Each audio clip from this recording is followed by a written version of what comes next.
saudaraku yang diberkati Tuhan, dan pada malam hari ini kita berjumpa lagi di channel ini.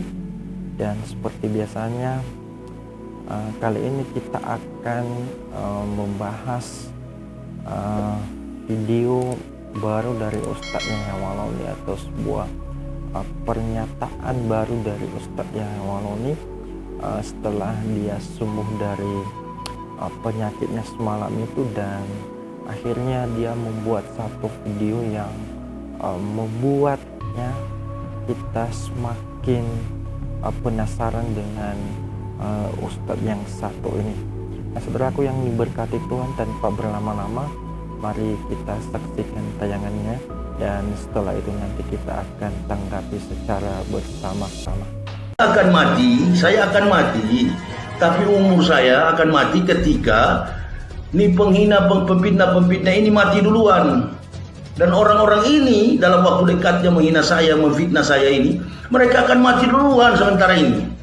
Mereka akan mati duluan, mereka akan mati dalam waktu dekat. Amin ya Allah ya Rabbal Alamin. Mereka mati dulu, baru saya mati. Allahu Akbar. Orang lagi sehat-sehat, jamaah panik dari seluruh daerah. Dari Sulawesi, dari Kalimantan, dari Nangro Aceh Darussalam, Sumatera, Riau, semua WA ke saya. Ribuan setiap hari mengatakan, bertanya kepada saya, apakah Ustadz sehat? Alhamdulillah sehat. Bahkan ada yang tidak percaya, video call ke saya. Innalillahi. Manusia kalau suka dengan dusta, manusia apa itu? Bukan manusia itu, bukan manusia, iblis yang suka dengan dusta. Hidup dengan ketidakbenaran, hidup dengan kebohongan tiap hari, memfitnah orang, mencaci maki orang. Allahu Akbar. Ya, hidup dengan dusta itu hidup ada prinsip orang kafir, saling mendustai, mereka dengan mereka saling mendustai. Kok mau-maunya ada yang ikut juga pembohong berbicara. Allahu Akbar. Mengatakan hal-hal buruk, sampai ada jemaah bilang, tuntut aja Ustaz. Tuntut bagaimana? Kita simpan aja dulu, kita simpan. Presiden berganti, semua fitnah itu saya download, saya simpan. Insya Allah ada masanya, ada waktunya. Ada waktunya. Untuk kita lapor ada waktunya. Ada waktunya, jangan lapor sekarang. Lapor sekarang mereka, oh Masya Allah, mereka didukung oleh rezim, makanya berani. Apalagi orang kafir. Orang kafir itu dari dulu nggak berani, baru sekarang dia berani. Kenapa? Karena banyaknya kaum munafik di dalam Islam. Dan kata Allah Subhanahu wa Ta'ala dalam firman-Nya, ya ayuhan nabiyyu jahidil kufar wal munafikin waqlus alaihim wa ma wahum jahannamu wa bi'sal masir. Wahai Nabi, wahai Rasulullah, wahai Muhammad, perangilah orang-orang kafir dan orang munafik. Waqlus alaihim, dan bersikap keras kepada mereka. Bersikap keras kepada mereka. Sesungguhnya tempat kembali mereka neraka jahanam yang sangat pedih. Masya Allah. Jamaah jangan pernah percaya kalau berita yang dihembuskan, yang tiupkan, yang datangnya dari orang-orang kafir dan munafik. Mereka tidak ada lain, berita mereka adalah dusta, terbukti. Sudah beberapa kali mereka fitnah saya. Sudah beberapa kali. Sudah beberapa kali mereka memfitnah saya. Dan semuanya mental, semuanya tidak benar. Kok tidak malu? Masih juga ada orang percaya. Ya itulah, pemimpin pembohong diikuti oleh para pengikut-pengikutnya pembohong. Itu saya bilang orang kafir tempatnya di neraka. Karena apa? Suka berbohong, suka berdusta, dan dipercaya juga oleh publik. Allahu Akbar. Orang masih sehat. Nah, coba yang fitnah saya itu berhadapan langsung dengan saya untuk membuktikan saya sakit atau tidak. Berhadapan dengan saya, buktikan bahwa Yahya itu sudah meninggal. Suruh berhadapan dengan saya. Kalau tidak, saya bisa pecah mukanya di depan saya. Nah, untuk membuktikan harus berhadapan. Hadirkan dia, hadirkan saya berhadapan, dan saya coba tumbuk mukanya, saya tumbuk kepalanya. Sebagaimana saya tumbuk batu pecah, saya mau tumbuk juga kepalanya. Mau lihat dulu, saya sakit nggak? Karena kalau orang sakit itu kan tidak bisa pecahkan kepala orang. Itu. Untuk membuktikan, saya tumbuk dulu kepalanya. Itu. Kalau sudah hancur kepalanya, oh berarti Ustadz Yahya masih sehat. Begitu. Masya Allah. Jamaah, inilah tantangan kita. Inilah tantangan kita di era rezim mengadu domba antara Ustadz A dengan Ustadz B, pejabat Muslim A dengan pejabat Muslim B, antar lembaga-lembaga negara, lembaga A dengan lembaga B. Semua kita diadu domba. Allahu Akbar. Ujung-ujungnya orang-orang munafik ini, kenapa mereka berani? Ujung-ujungnya yang mereka peralat adalah TNI dan Polri. Coba perhatikan kalau orang munafik bicara. Selalu mereka katakan, polisi, itu tangkap si A, tangkap si B. Hah? Karena kita mengkritisi, mereka menyuruh polisi untuk tangkap. Itu dia. Orang munafik itu penakut pengecut besar. Mereka jadi berani karena mereka di bawah perlindungan rezim yang berkuasa sekarang. Dan setiap ada apa-apa, selalu menyuruh petugas TNI dan Polri. Itu yang menjadi andalan mereka. Itu yang menjadi kekuatan mereka. Makanya mereka berani. Kalau terjadi perang terbuka, kalau terjadi revolusi, insya Allah, berulang-ulang saya katakan, saya di barisan paling depan akan memimpin perang terbuka.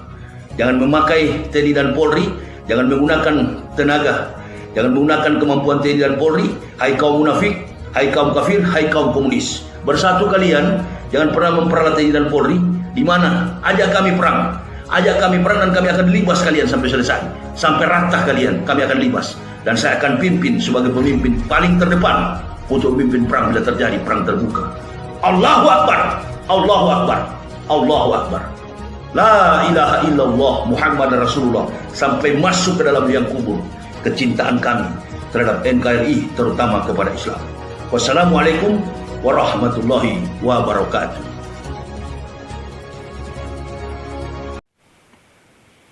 Nah, saudaraku yang diberkati Tuhan, tadi kita telah melihat tayangannya secara bersama-sama, dan apa yang kita saksikan di video tersebut, akhirnya Pak Ustadz Yahwaloni angkat bicara. Setelah beberapa hari yang lalu dia dikabarkan terbaring di rumah sakit, dan setelah itu ada beberapa channel YouTube yang mengatakan bahwa dia sudah meninggal, ada yang mengatakan dia sudah kena COVID. Dan apa yang terjadi, saudaraku, setelah kita doakan saudara kita ini beberapa hari yang lalu, dan akhirnya saudara kita ini sembuh. Dan kemarin itu kita berharap ya saudara kita Pak Yahwaloni ini bisa sembuh dan bisa berubah atau bertobat. Tetapi apa yang kita lihat dari videonya, saudaraku, bukan malah bertobat, bukan malah berubah, tapi malah semakin ganas. Nah, saudaraku yang diberkati Tuhan, tadi kita telah melihat tayangan itu, dan dia mengatakan bahwa COVID tidak ada apa-apanya, ya, sampai dia memamerkan otot bahwa COVID tidak akan bisa menyerang dia karena itu hanya bohongan, ya, tidak benar. Dan dia mengatakan lagi, saudaraku, bahwa orang-orang yang memfitnah dia, ya, orang-orang munafik, orang-orang kafir yang selalu melakukan fitnah terhadap dia selama ini, maka suatu saat dia akan melaporkan, dan dia ingin melakukan perang besar-besaran kepada 3 kelompok ini, yaitu kelompok orang-orang munafik, kelompok orang kafir, dan komunis. Dan dia mengatakan bahwa dia akan menjadi yang terdepan untuk untuk memimpin perang tersebut. Nah, saudaraku yang diberkati oleh Tuhan, saya mau katakan kepada Pak Ustadz Yahwaloni, ya, mungkin Bapak dulu pernah jadi Kristen, bahwa di Kristen itu tidak pernah diajarkan untuk berperang, untuk saling memusuhi. Ya, mungkin Bapak tahu bahwa ajaran Kristen itu adalah ajaran kasih, ya, ajaran untuk saling mengasihi sesama manusia tanpa ada pertumpahan darah. Dan untuk saat ini juga di negara Indonesia ini adalah negara yang sudah merdeka. Ya, kita bukan Afghanistan, ya, yang saat ini sedang perang antara Taliban dengan pemerintah, Taliban melawan pemerintah, ya. Tetapi di Indonesia ini adalah negara demokrasi yang sudah merdeka 76 tahun yang lalu. Jadi tidak ada lagi perang-perangan.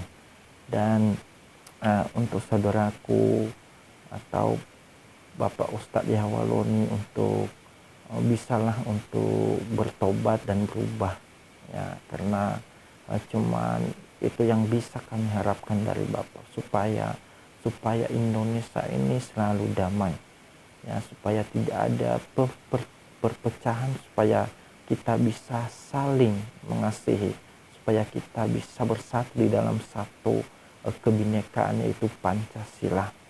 Dan oleh sebab itu, untuk saudaraku umat Kristen dan kepada semuanya, untuk kita selalu menaruh harapan kepada Tuhan, dan kita selalu mendoakan Pak Ustadz ini agar selalu diberkati, agar selalu dipulihkan kembali, ya, oleh darah dan bilur-bilur darah Tuhan kita Yesus Kristus, agar Pak Ustadz ini segera sadar dan segera tobat dan kembali ke jalan yang benar seperti yang dulu. Tuhan Yesus memberkati.